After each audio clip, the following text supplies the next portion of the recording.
आज तक दूध गंगा के लिए 14 लाख रुपए भी नहीं आए थे। 149 करोड़ रुपीस, तकरीबन 1.5 अरब रुपए को सैंक्शन।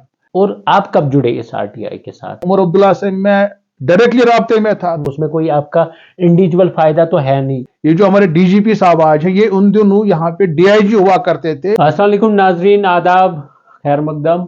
मैं आपका मेज़बान हाजी उमर, एक ताज़े एपिसोड इस सीरीज़ टॉक विद हाजी में। कहते हैं ना कि कुछ लोग इस समाज में वो काम करते हैं जैसे देख के सोसाइटी बोलती है कि फ़ख्र करती है उस इंसान को लेके। आज हम एक ऐसे शख्स से आपकी मुलाकात कराएंगे, वो किसी तारुफ के मोहताज नहीं है। डॉक्टर थे वो, लेकिन डॉक्टरी छोड़ के उसने वो काम स्टार्ट किया जिसके लिए आज हर एक जगह, जब भी कोई वीडियो, जब भी सोशल मीडिया के किसी प्लेटफॉर्म पे आप उसको देखोगे, उसके काम को सल्यूट करते हैं। मेरी मुराद है डॉक्टर राजा मुजफ्फर भट्ट साहब से। डॉक्टर साहब, वक्त देने के लिए शुक्रिया और खैर मकदम इस शो में। बहुत बहुत शुक्रिया आपका। थोड़ा सा तो मैंने बता दिया नाजरीन को, लेकिन डॉक्टर राजा मुजफ्फर भट्ट साहब कहाँ से हैं, थोड़ा सा आप खुद ही बताइए कि नाजरीन को। मैं बेसिकली मैं वाथोरा चाडोरा से हूँ, डिस्ट्रिक्ट बड़गाम से। और मेरी पढ़ाई श्रीनगर में ही हुई है। और बाद में मैंने बीडीएस की डिग्री की। उसके बाद मैं प्रैक्टिस करता था डेंटिस्ट्री, आपको भी पता है, आप उन दोनों छोटे थे। जी जी। तो 4-5 साल मैंने प्रैक्टिस भी की, अच्छी प्रैक्टिस चली माशाल्लाह। और मगर मेरे जहन में हमेशा जो नाइंसाफ़ी होती है और लॉज की इम्प्लीमेंटेशन नहीं होती थी, और इन चीज़ों को लेके मैं हमेशा तजुज़ुब का मैं बड़ा ही सोचता रहता था इसके बारे में जी। और फाइनली एक दिन ऐसा आया कि मुझे अपनी जो मेरा जॉब था, जो मेरी काम जो मेरा था, मैं जो उसे जो है खैरबाद करना पड़ा, उसको बाय बाय करना पड़ा। और मैं जो है फुल टाइम इसी एक्टिविज्म में आ गया। इंफॉर्मेशन गैदर करना, उसके बारे में बाद में एनालिसिस करना, उसके बारे में लिखना, उसके बारे में फिर क्या बोलते जुडिशियल इंटरवेंशंस करना। तो मुझे लगा कि शायद मैं इसीलिए बना हूं, क्योंकि जो प्रोफेशनल लोग थे अलग अलग प्रोफेशंस में, तो वो क्योंकि बहुत ही उनके अपने भी मसरूफियात होते हैं और हर कोई नहीं करता है ये, तो अल्लाह ताला ने लिखा होता है। तो मैं खुश हूं इससे। डॉक्टर साहब, डॉक्टर बनना एक शौक, मतलब पेरेंट्स का एक ख्वाब होता है कि उनका बेटा, उनकी बेटी डॉक्टर बने। और डॉक्टर राजा मुजफ्फर भट्ट डॉक्टर बनने के बाद, उसके बाद उस फील्ड को ही छोड़ना और एक नया फील्ड चूज करना, वो भी लोगों के लिए, उसमें कोई आपका इंडिविजुअल फायदा तो है नहीं, क्योंकि एक एनवायरमेंटल एक्टिविस्ट, एक आरटीआई एक्टिविस्ट बन के आप लोगों के लिए काम करते हो। ये सारी चीजें, क्या फैमिली का सपोर्ट तब था जब आपने ये डिसीजन ले लिया? देखिए, ये असल में होता है ना, बहुत सी चीजें होती हैं कि जो आपको पैशन कराता है। आपने 3 इडियट्स मूवी देखी होगी। जब तक कि आपका किसी चीज के साथ जो आप पैशनेटली नहीं अटैच होंगे ना, आप वो काम नहीं कर सकते। मैं नहीं बोलता हूं कि डॉक्टरी का शोबा, कोई डेंटिस्ट का शोबा, कोई आई सर्जन है, कोई पैरामेडिकल है, कोई नर्स है, कोई थिएटर टेक्नीशियन है जी, कोई गलत नहीं है। हाँ, अगर उनका वहां दिल नहीं लगता है, उसके साथ वो दिल से जुड़े नहीं है उस चीज के साथ, मुझे लगता है वो उस काम के साथ इंसाफ नहीं कर सकते। अच्छा। मैं दिल से जुड़ा था, प्रैक्टिस भी अच्छी करता था, पैसा भी कमाता था, ऐसा नहीं था। मगर बाद में जब मेरे पास लोग आते थे और वो शिकायत करते थे कि हमारी ब्लॉक ऑफिस में ये काम नहीं हो रहा है, उन दिनों इंदिरा आवास योजना बोलते थे, IAY बोलते थे, प्रधानमंत्री आवास योजना बोलते थे। मैंने खुद अपनी आंखों से देखा कि ऐसे लोगों को प्रधानमंत्री आवास योजना मिला जिनके पास ऑलरेडी 2-2, 3-3 मकान है। अच्छा। फ्रॉड्स चलते थे, गलत चीजें होती थी, गलत केसेस में लोगों को फंसाते थे। तो मुझे लग रहा था कि मेरा भी कुछ रोल होना चाहिए था।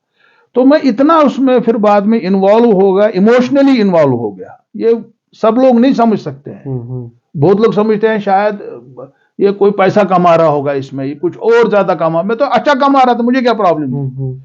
बट अपने आप को कोई तकलीफ में नहीं डालेगा पैसा कमाने के लिए। मैं तो आराम से कमाता था वहां पे।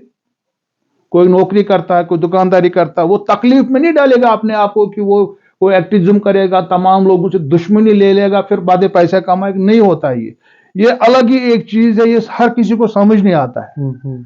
ये अलग सिस्टम है खासान। जब हम किसी को देखते हैं वो अल्लाह ताला के इसमें जो है इश्क में खत्म हो जाता, फना हो जाता है, वो भी कुछ लोग हैं।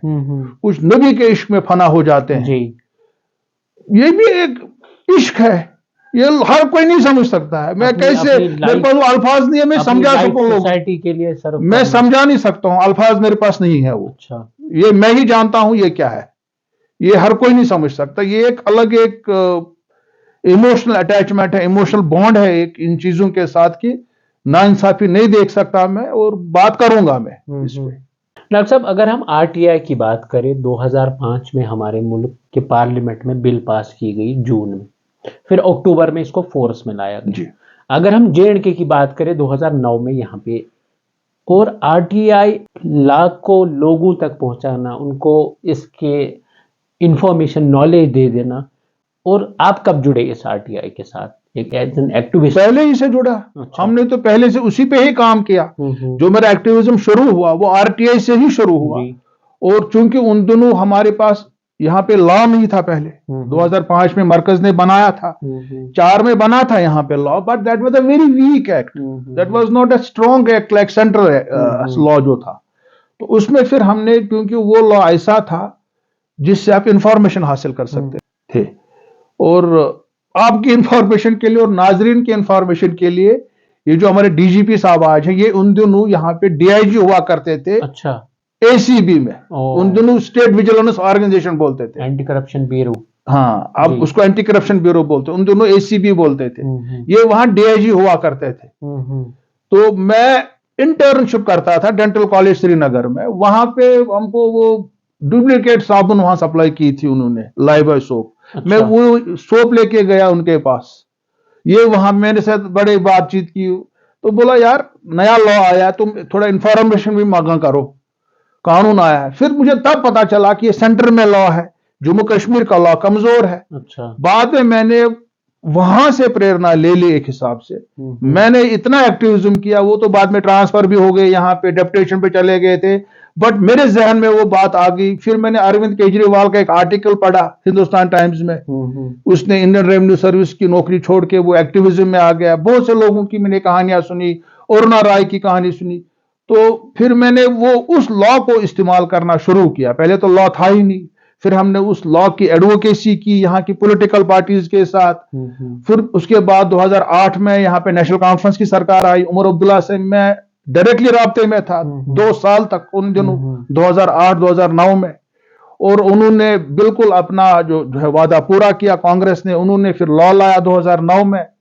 इनफैक्ट जो 2009 वाला हमारा जम्मू कश्मीर का आरटीआई एक्ट था, it was much better than the central act also जी, कुछ हिसाब से। तो उसके साथ हमने फिर उस लॉ का इस्तेमाल करके इंफॉर्मेशन गैदर करना शुरू किया। जब इंफॉर्मेशन गैदर करते थे, मैं यहाँ के रिपोर्टर्स को देता था, यहाँ के जर्नलिस्ट को देता था। अब उनके पास भी, मतलब हर किसी के पास उतना टाइम होता नहीं था, वो लिखता रोज रोज। बाद में मैं लिखने में इन्वॉल्व हो गया। अब मैंने इतना लिखा इंफॉर्मेशन गैदर करके, बिकॉज इंफॉर्मेशन इज पावर। और जब आपके पास इंफॉर्मेशन आती है, और ऑलरेडी मेरे कुछ अच्छे थे राइटिंग स्किल्स पहले से ही थे, तो फिर मैं इन्वॉल्व हो गया राइटिंग में। And I have been writing for last 15 years for Greater Kashmir now. I have been writing for Kashmir Observer for last 4-5 years। I have written for many national dailies, Indian Express, The Wire, Down to Earth, Third Pole, national international publications के लिए मैं full timer, अब क्या है, writer बन गया, columnist बन गया, इंटरप्रेटर बन गया, कमेंटेटर बन गया, इसमें ही आ गया। और साथ साथ में, बट मेरा जो लिखने का तरीका है ये कोई ऐसा नहीं है, कोई अपनी तारीफ नहीं कर रहा हूं मैं। जो हमारे नाजरीन देख रहे हैं, मतलब जो नौजवान देख रहे हैं ये प्रोग्राम, उनके लिए बोल रहा हूं जी। Information is power. जब आपके पास इंफॉर्मेशन होगी तब जाके आप कुछ सही चीज लिख सकोगे। जब मेरे पास आरटीआई से इंफॉर्मेशन आती थी तब मैं लिखता था। जितने भी मेरे आप मजामीन उठाओगे वो कोई कॉपी पेस्टेड मजामीन नहीं है जी, they are based on facts, पूरा रिसर्च है जी, बेस्ड। और मैंने एक नई ट्रेंड दे दी लिखने में भी। बहुत लोग बोलते थे क्या ये रिपोर्ट है कि ये ओपेड है। ओपेड भी नहीं होता था, रिपोर्ट भी नहीं होता था, कभी कभी कुछ ओपेड होता था, कोई रिपोर्ट होता था। और मैंने ऐसी एक ट्रेंड दे दी, इवन जो बड़े आपके एडिटर्स हैं, सिद्धार्थ वरदराजन जैसा आदमी या कुशल गुलाब जैसी, उन्होंने मतलब एक्सेप्ट किया कि मैंने एक नया इसको ट्रेंड दे दिया लिखने में। मैं स्टोरी बयान करता था। अच्छा।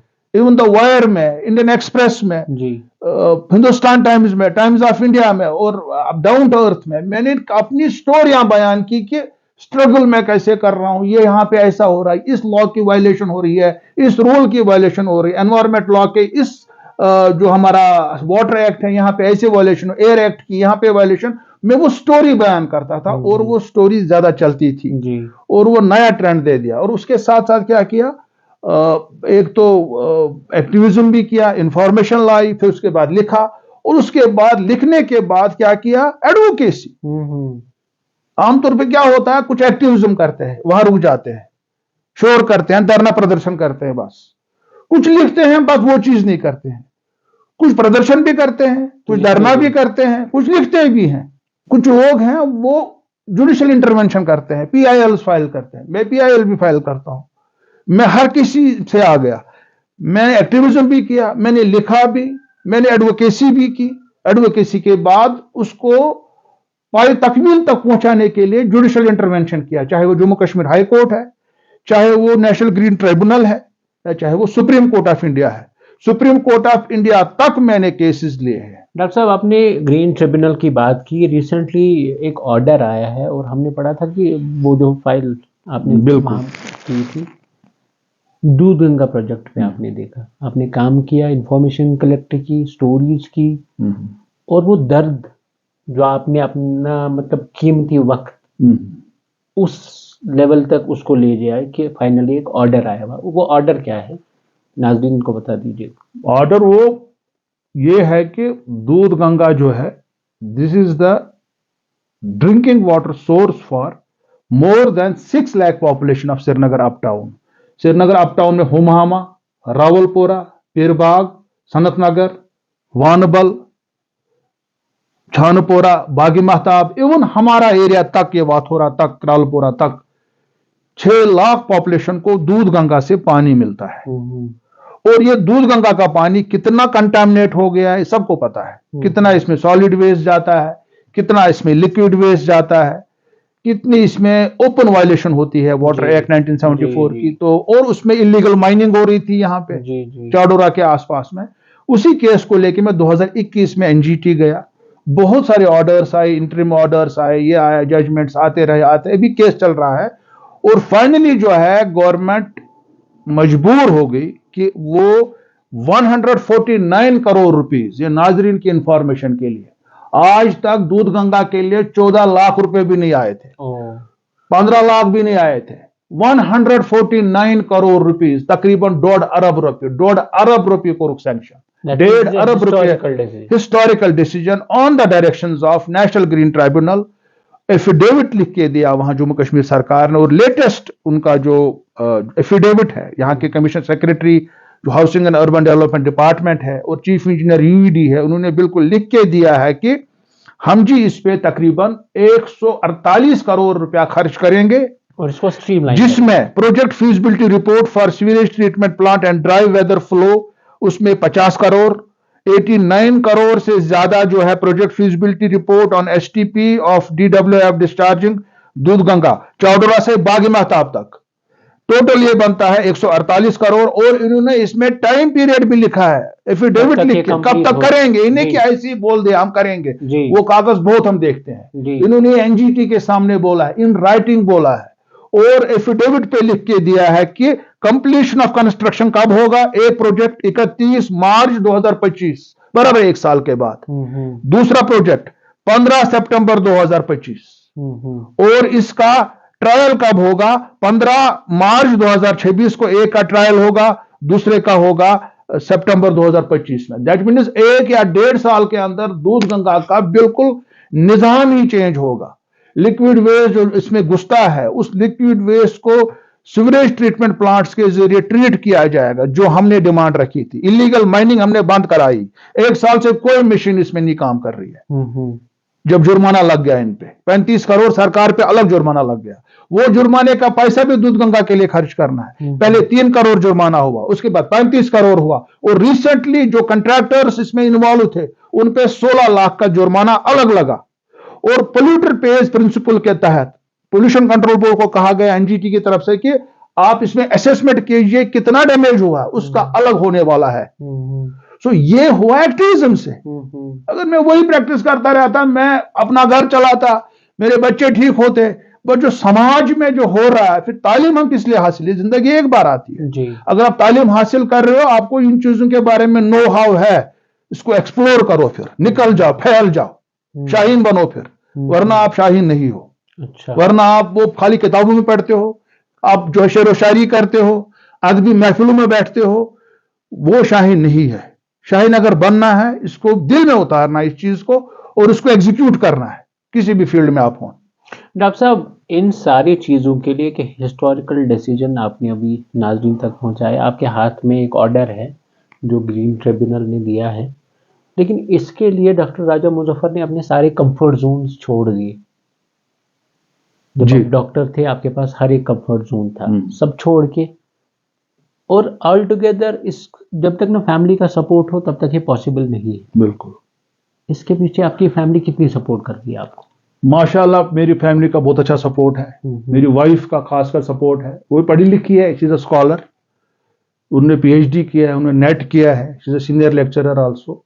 उनको समझ आता है ये चीज मैं क्या बोल रहा हूँ। पहले तो थोड़ा होता था, पहले लगता था उनको। या मेरे वालिद साहब है, वो भी माशाल्लाह लॉ ग्रेजुएट है 1975 के अलीगढ़ मुस्लिम यूनिवर्सिटी के। उनको समझ आता है ये क्या बोल रहा है, कानून की बात बोल रहा है, और उनको पता है कि समाज में ये, और बाकी मेरे कजिन्स हैं, दोस्त हैं, रिश्तेदार हैं, सब समझते हैं इन चीजों को। और माशाल्लाह फैमिली बैकग्राउंड भी ठीक ठाक था हमारा। ऐसा ये नहीं था कि मुझे मेरी कोई इतनी लाइबिलिटीज थी, और मैं भी अपना रोजगार कमाता हूं, मैं लिखता हूं, लिखने के जरिए भी मेरी थोड़ी सी अपनी कमाई हो जाती है।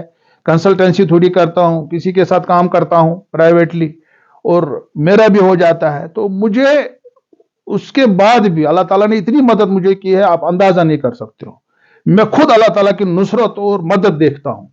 जब हम सिंसियरली काम करते हैं, अल्लाह ताला बोलता है जब आप मेरे लिए काम करोगे, सिंसियरली काम करोगे, मैं आपका हामी और मददगार बन जाऊंगा। वो तो हो रहा है, मेरे साथ हो रहा है। मैं कभी किताब भी लिखूंगा इस पे, कैसे मदद हो रहा है। गायबाना जिसको मदद बोलते हैं हम, एक हिसाब से मेरे साथ वैसा भी हो रहा है कभी कभी। अच्छा। 2 जगह पे, क्योंकि मैं उसके लिए काम करता हूं, क्योंकि मेरे इसमें कोई है ही नहीं, कोई जाति मेरा है ही नहीं। इनफैक्ट जो कंट्रैक्टर इसमें काम कर रहे थे, ये मेरे पास 1-2 बार आए, 1-2 बार मैंने इनको निकाल दिया ऑफिस से। एक बार कुछ लोगों ने लालच भी दे दी।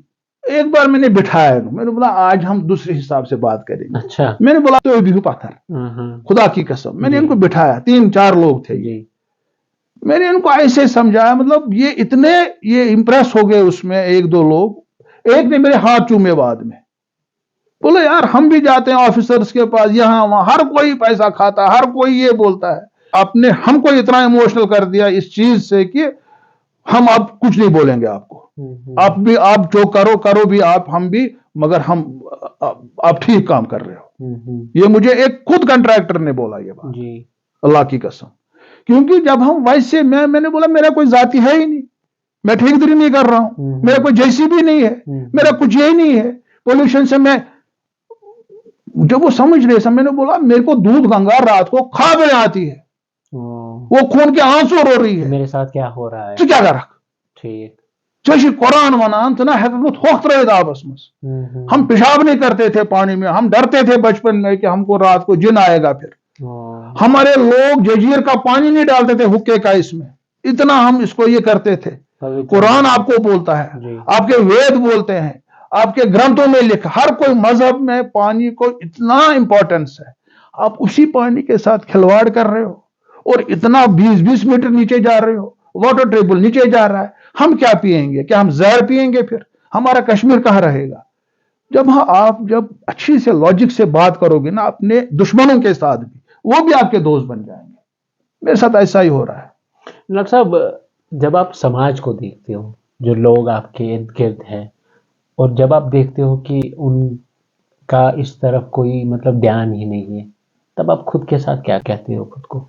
बहुत बार दुख हो जाता है, कभी कभी मतलब कोई बोलता है ये करते हैं, इसको फायदा मिलता होगा इसमें, फायदे मिलान तवे करान वनान बिचोर क्या वनो ये पैगंबर वोनमुत खबर क्या तुम शोध हवा पैगंबर हमारे शुद्ध दिखाते थे, ये है यहाँ पे एक बात बोलते थे, वहां से दूसरी बात बोलते, हमारे बनी इसराइल के पैगंबरों के बारे में बोला गया, इनके बारे में बोला गया, हम तो बात ही नहीं है। बट एक चीज है कि समाज में जो लोग रहने वाले लोग हैं उनको शायद लगता है कि दुनिया में हर कोई इंसान जो है किसी लालच के लिए कोई चीज करता होगा। ये गलत चीज है। ये लोगों के लिए बोल रहा हूं मैं, थ्रू दिस मीडियम आपके प्लेटफॉर्म से बोलना चाहूं। दुनिया में हर कोई इंसान लालची नहीं होता है। दुनिया में वो कलंदर भी रहते हैं जो अपने आप को त्याग देते हैं, जो अपने आप को खत्म कर देते हैं समाज के लिए काम को। वो अलग एक लेवल है, आप नहीं समझ सकते हो वो बात। मैं बोल रहा हूं बार बार आपको, ये बात नहीं समझ सकता हर कोई इंसान। जब इंसान को किसी चीज के साथ शफकत और मोहब्बत हो जाती है ना, वो फिर उसके हदें क्रॉस कर लेता है, वो उसके हद पार कर लेता है, वो इंसान के जहन में नहीं आ सकता है जी। वो बहुत ही कम लोग हैं जो उनको समझ आएगा, क्योंकि जो उससे जिन्होंने वो फेस किया हो, जिन्होंने वो देखा हो, वो समझ सकते हैं आपकी बात को जी। हर कोई आपकी बात को नहीं समझ सकता है। This is the problem. आपने ड्रग एडिक्शन पे भी बहुत काम किया है। अगर हम रेशो देखेंगे यूथ का, यहाँ दिन ब दिन केसेस आ रहे, नए नए बढ़ रहे हैं। आपको डॉक्टर राजा मुजफ्फर जी को क्या लग रहा है, क्यों यूथ ज्यादा इन्वॉल्व हो रही है ड्रग्स में? ड्रग्स में मैं क्या बताऊं आपको, क्योंकि ये एक ऐसी वबा हमारे समाज में फैल चुकी है अब। ये बहुत तेजी से फैल रहा है। पहले यहां पे क्या होता था, पहले सिगरेट पीते थे, फिर चरस पीते थे। अब जो नई नई चीजें आपके पास आ गई, ये किसी ग्रुप में रहते हैं, ये वहां पे ट्राई करते हैं उसका, फिर किसी ने थोड़ा सा ले लिया, सूंघ लिया, किसी ने इसका इंजेक्शन ले लिया। ये एक जो एक जवानी होती है ना, एक जो टीन एज होती है, ये एक्सपेरिमेंट करने का टाइम होता है। और जब हम यूथ होते थे, हम एक्सपेरिमेंट करते थे कुछ और चीजें। हमारे लोग सिगरेट पीते थे, हम कुछ और एक्सपेरिमेंट करते थे। अब चूंकि वक्त आगे उतना चला गया है कि ये जो इन ग्रुप्स में रहते हैं, यहाँ पे नए नए एक्सपेरिमेंट किए जा रहे हैं, और ये बहुत ही तबाहकुन है। और अल्लाह ताला हमको इससे निकाले। इसमें सबसे बड़ी बात है कि इन चीजों के बारे में बच्चों को, जो घर में छोटे छोटे बच्चे हैं, पहले से ही अगर हम उनका जहन बनाए, इस चीज को हम बुरा भला कहें पहले से ही बच्चों को, मुझे लग रहा है कि वो उससे दूर रहेंगे। क्योंकि अभी भी गैप्स बहुत सारी हैं कि जहां पे बच्चों को पता नहीं है ये चीजें है क्या, ये इतनी डेंजरस, क्योंकि ये एज ही ऐसी होती है। मुझे लग रहा है कि इसमें सबसे बड़ा रोल जो है स्कूल्स का रोल है, और वालिदैन का रोल है, पेरेंट्स का रोल है कि वो इस चीज को रिडिक्यूल करें। ये जो ड्रग्स हैं इसके बारे में बोलते रहें घरों में, और इसको रिडिक्यूल करें, और इसको एक मतलब घटिया चीज वो पेश करें अपने बच्चों के सामने, ताकि वो बच्चे इससे दूर रह सके। डॉक्टर साहब, आपको लगता है कि हम सारे लोग एक मटेरियलिस्टिक वर्ल्ड में फंस गए हैं, एक ट्रैक पे, एक रेस में लगे हैं सारे की, चाहे हम और हमें पता भी नहीं है हमें कहाँ पहुंचना है, और यही चीजें रिजल्ट होके आती है कि ड्रग एडिक्शन बढ़ रही है, बेहयाई बढ़ रही है, सीनियर सिटीजन का कोई रेस्पेक्ट नहीं है हमारी सोसाइटी। मटेरियलिस्टिक सोसाइटी बन गई है, बिल्कुल आपने सही बात करी। मटेरियलिस्टिक सोसाइटी बन चुकी है, कोई पासो लिहाज नहीं है, बुजुर्गों का लिहाज नहीं है, माँ बहन का लिहाज नहीं है। ड्रग एडिक्शन हो रही है। इतनी तालीम हमने हासिल की, इतनी डिग्री होल्डर्स हैं आजकल। पहले कहीं पे बोलते थे कि जब मैं छोटा था पढ़ता तो मैं सुनता था एमएससी, इसने एमएससी किया है, लगता था कि इसने बड़ी डिग्री की है। पीएचडी तो हमको लगता था बड़े इसको बड़ी इज्जत से देखते थे पीएचडी होल्डर को, किसी को। हमारे यहाँ वाथोरा हायर स्कूल में उन छोटा था, मैं 4th-5th में पढ़ता था, फिर हम सुनते थे यहाँ पे एक पीएचडी जो है लेक्चरर आया है फिजिक्स में, कि किस में आए थे वो, बायोकेमिस्ट्री में, बशीर साहब जो थे, उन दोनों पहले लेक्चरर थे वो। तो सब सुनते थे यार पीएचडी है ये कठेर, ये इसने पीएचडी किया है, ये कठेर गांव का है जी। तो मगर आज इतने पीएचडी हैं, इतने डिग्री होल्डर्स हैं, और अब देखिए डायपर कहाँ फेंकते हैं? दरिया में फेंकते हैं, नदी में फेंकते हैं। अब हमने कहाँ रखी वो डिग्री? हमने डिग्रियां हासिल की है, हम एजुकेटेड नहीं है। We are literate but not educated. हमारे जो पूर्वज थे, जो हमारे एंसेस्टर्स थे, बुजुर्ग थे, they were illiterate but they were educated. ये फर्क है आज की और पहले के समाज में। डॉक्टर साहब, लास्ट सवाल मेरा, जाते जाते क्या मैसेज रहेगी नाज़रीन के लिए आपकी तरफ से कि क्या हमने करना है ताकि हम एक अच्छी खासी सोसाइटी बना सकें? देखिए, हम इंसान हैं, अल्लाह ताला ने हमें कहा कि अशरफुल मखलूकात हो, you are the best of the creations. अल्लाह ताला ने हमें बोला है ना, ये इंसान को बोला है कि you are the best of creation. जितनी भी मखलूकात हैं, चरिंदे हैं, परिंदे हैं, दरिंदे हैं, हैवान हैं, इनमें से तुम सबसे बेस्ट हो। और अल्लामा इकबाल ने कहा तू शाहीन है, बसेरा कर पहाड़ों की चट्टानों पे, जाओ यार तो पहाड़ पे उड़ो उड़ो, तुम जाओ ऐसे हो तुम। हमने उन चीजों को बुला दिया है, हमने बिल्कुल उनको ताक पे रख दिया है। हम इसी मेटेरियलिस्टिक वर्ल्ड में फंस चुके हैं। मैं उनके लिए बोल रहा हूं जो ऑलरेडी सेटल्ड है लाइफ में। अब जरा कोई अनसेटल्ड होगा, मैं उसको बोलूंगा कि तुम ये करो, मैं उसके लिए नहीं बोल रहा हूं। जो सेटल्ड ऑलरेडी है, जो बिजनेस में सेटल है, जो किसी और शुबे में सेटल है, नौकरी में सेटल है, प्राइवेट जॉब में सेटल है, अपनी जिम्मेदारी में सेटल है, थोड़ा सा टाइम अपने समाज के लिए भी दे दो। ये मेरी मैसेज होगी उनके लिए। बस शुक्रिया वक्त देने के लिए। और नाज़रीन, डॉक्टर राजा मुजफ्फर भट्ट एक डॉक्टर होने के बावजूद समाज के लिए इसने खैराबाद की अपने सारे कंफर्ट जोन साइड में रख के वो मिशन उठाया जिससे एक सोसाइटी बनती है। एक एनवायरमेंटल एक्टिविस्ट बन के इसने वो चीज़ करके दिखाई कि डिपार्टमेंट मजबूर हो गया 1.5 अरब रुपया खर्च करेंगे वो एक साल में। एक बहुत बड़ा प्रोजेक्ट, एक कमिंग जनरेशन की कुछ नई चीज़ें होंगी। हमारा कश्मीर खूबसूरत है ही, लेकिन हम सब पे जिम्मेदारी है, आप पे जिम्मेदारी है, मुझ पे जिम्मेदारी है, सब पे जिम्मेदारी है।